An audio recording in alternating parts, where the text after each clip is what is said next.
The landscape of modern pedagogy, particularly within second language acquisition, SLA, and English language teaching, ELT, pivots fundamentally on a single, indisputable principle. The learner is the nucleus of the educational process. Successful teaching, however, does not simply revolve around the learner. It must be expertly oriented toward their specific linguistic goals, existing proficiencies, and contextual demands. This necessitates a proactive and rigorous investigative phase, known universally as needs analysis, NA. Far from being a mere preliminary survey, needs analysis stands as the critical, foundational discipline that transitions instructional design from a generalized, one-size-fits-all approach to a focused, responsive, and ultimately more effective curriculum tailored to specific requirements. Needs analysis is the essential linchpin in curriculum design. It acts as the bridge connecting the theoretical potential of instructional materials with the practical reality of learner needs. Its primary function is the systematic gathering and analysis of data to determine what a group of learners requires to meet a target level of proficiency or performance. This process ensures congruence between institutional goals, curricular content, methodological choices, and the highly varied, complex array of learner requirements, thereby maximizing efficiency and pedagogical return on investment. The coherence and success of any language program, whether for academic preparation, vocational training, or general conversational fluency, is directly proportional to the depth and accuracy of its initial needs analysis. Conceptual framework and core components. The theoretical underpinnings of needs analysis trace back to seminal works in the 1970s and 80s, primarily driven by the burgeoning field of English for Specific Purposes, ESP. Pioneers like Jean-Guy Richterich and Jean-Louis Chancerelle initially framed NA as the systematic process of collecting information about the learner's objectives. However, the framework was refined by theorists such as John Munby, who introduced a highly detailed communication needs processor model, and most influentially by David Noonan and David Hutchinson and Alan Waters, who established the core tripartite structure of needs that defines modern practice. At its heart, needs analysis is a diagnostic process designed to identify the gap between the learner's present situation analysis, PSA, and the desired target situation analysis, TSA. The PSA describes the learner's current linguistic reality, what skills and knowledge they possess upon entering the program, including their proficiency levels, learning history, and existing motivation. The TSA, conversely, details the required linguistic performance needed in the future, encompassing the specific tasks, roles, and contexts in which they will use the language. For example, the TSA for an international business student involves negotiating and presenting, while the TSA for a tourist requires basic transaction and social formulas. The ultimate goal of NA is to determine the learner's needs, which are typically broken down into three crucial categories. 1. Lacks, deficiencies/gaps. The discrepancy between the PSA and the TSA, what the learner does not know or cannot yet do. This is the objective data that informs specific instructional objectives. 2. Necessities, musts. The linguistic skills and knowledge absolutely required by the target situation. These are non-negotiable elements for successful performance. 3. Wants, subjective needs, felt needs. The skills and areas the learners perceive they need or want to improve. While often dismissed, these subjective needs are vital for sustained motivation and effective engagement. Categorizing the scope, types of needs analysis. In practice, a comprehensive NA transcends a simple inventory of grammatical deficiencies. It requires an analytical distinction between several layers of need. A robust NA will examine objective, subjective, and process-oriented requirements simultaneously. Objective needs are observable and measurable, derived directly from the demands of the target context. They rely on external benchmarks, such as standardized test scores, employer performance reviews, academic rubrics, and frequency counts of vocabulary or grammatical structures used in the target domain. For instance, in an academic context, an objective need might be the ability to write a correctly formatted literature review in the passive voice, or to synthesize information from 3 distinct sources without plagiarism. Subjective needs, often referred to as wants or felt needs, stem from the learner's personal experiences, self-assessment, and psychological orientation toward learning. A student may objectively score high on a written test, TSA met, but subjectively feel profound anxiety about speaking and therefore want more conversational practice. Ignoring these subjective needs is a critical pedagogical oversight, as motivation, confidence, and attitudes significantly mediate language acquisition.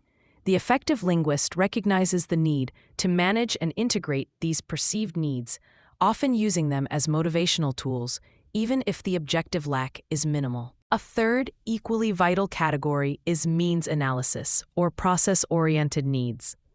This scrutinizes the practical constraints and resources within the learning environment itself. It examines questions of feasibility. What is the available class time? What is the maximum number of students per class? What technological resources, for example, dedicated language labs, reliable internet access, are accessible? This pragmatic analysis ensures that the resulting curriculum is not merely an ideal theoretical construct, but a deliverable, realistic course of study. A perfectly designed curriculum is useless if it requires resources or time the institution cannot provide. Data collection methodology. The integrity of the entire curriculum rests on the quality of the data collected during the needs analysis phase. To achieve a holistic and accurate picture, expert linguists employ a methodology centered on triangulation, the use of multiple data sources and collection instruments to confirm findings and mitigate the inherent bias of any single method. Quantitative methods provide breadth and statistical generalizability. These include surveys and questionnaires, employing Likert scales to gauge attitudes and satisfaction, or closed-ended questions to assess frequency of required tasks, e.g., how often do you write emails in English? These are efficient for large populations. Proficiency and placement tests, standardized exams such as the TOEFL or institutional placement tests, provide a baseline PSA by objectively measuring current skills against established linguistic benchmarks. Frequency counts, analyzing corpus data or samples of target discourse, e.g., technical manuals, medical intake forms, to determine the most frequent and necessary grammatical structures, vocabulary, and functional exponents. Qualitative methods offer depth, context, and explanatory power, helping to interpret the why behind the quantitative data. These include interviews, conducting one-on-one or focus group discussions with learners, former learners, instructors, and critically, target situation stakeholders, e.g., employers, academic supervisors. Semi-structured interviews allow for probing of complex issues, such as specific communication breakdowns or affective factors like cross-cultural anxiety. Observation or ethnographic study, directly observing the target situation in action.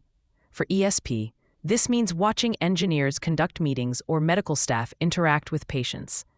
This reveals hidden or tacit communication needs that no survey could capture, such as nonverbal communication skills or managing turn-taking in high-stakes conversations. Document analysis. Systematically reviewing existing artifacts, such as job descriptions, syllabi, regulatory manuals, or samples of student writing.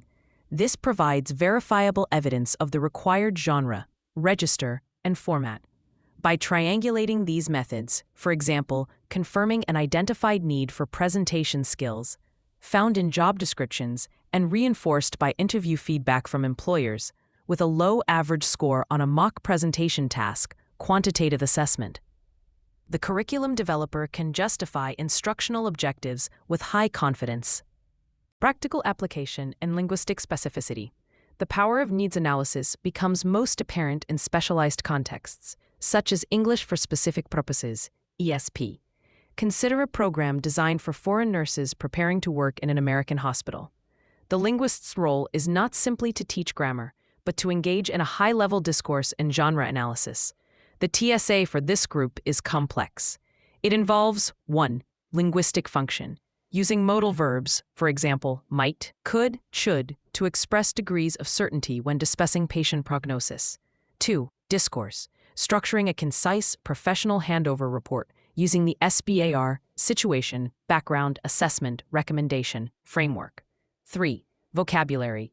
Mastering the medical register, technical terminology, alongside the patient-facing register, simplified, reassuring language. The PSA might reveal that while the nurses have excellent medical knowledge and formal grammar skills, high objective needs, they significantly lack fluency in American idiomatic English and confidence in phone communication, high subjective and practical needs.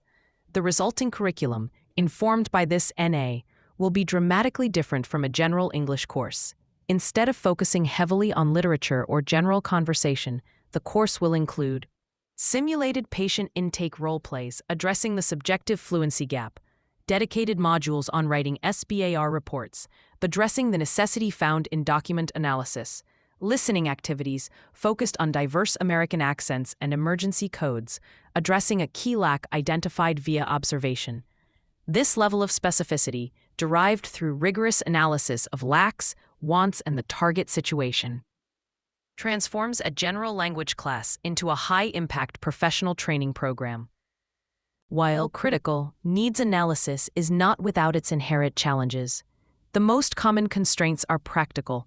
Time and financial resources are often limited, forcing the instructional designer to rely on smaller sample sizes or less robust data collection tools.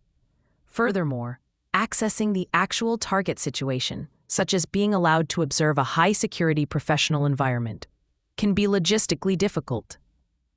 Ethically, the linguist must be mindful of managing stakeholder expectations and potential biases. There is often a significant difference in perception between various stakeholders. For example, an employer may prioritize the ability to write flawless emails, TSA, while the employee learner may strongly believe that speaking skill is the most crucial for promotion, wants.